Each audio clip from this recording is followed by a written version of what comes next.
Pansin mo rin ba na sobrang lamig ng panahon ngayon? Kaya naisipan ko magluto ng kinamatisan na manok. Ang sarap talaga humigop ng mainit na sabaw. Masarap at sobrang dali lang lutuin. Tara at samahan mo ko. Una ay gisahin ang sibuyas at bawang.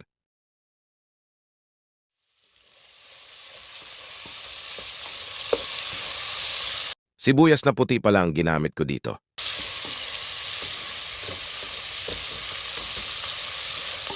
Sunod naman ay ilagay ang karne ng manok.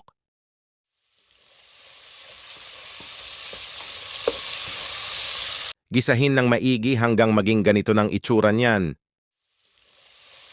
Para hindi magtubig at magisa natin ang manok ng maigi, ay sa huli ko na inilalagay itong mga kamatis.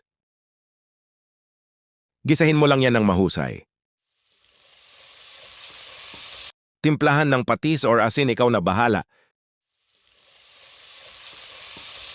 At naglagay din ako ng 1 teaspoon ng paminta. At ilang pirasong siling panigang, isasama ko to sa pagpapakulo para may konting anghang habang hinihigop natin ang sabaw. At kung gusto mo pala ng mga ganitong video ay mag-subscribe ka na. Maraming salamat. At naglagay ako ng tubig dyan, ikaw na bahala kung gaano karami. At lulutuin ko lang to ng mga 20 minutes para siguradong malambot ang karne ng manok.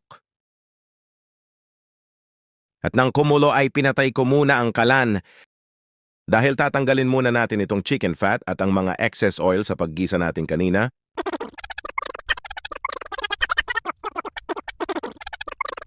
At ito na ang lahat ng ating naalis. At saka lang ako maglalagay ng chicken cubes para buong-buo talaga ang lasa ng ating kinamatisang manok. Takpan muli at ipagpatuloy ang pagluto.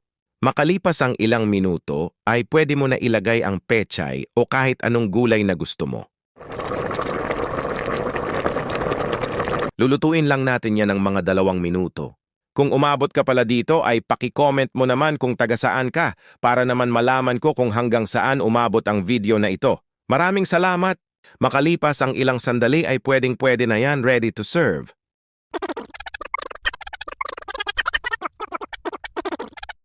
At luto na ang ating kinamatisan na manok. Tignan mo naman yan. Sobrang simple lang lutuin pero napakasarap. O siya, hanggang dito na lang. Maraming salamat.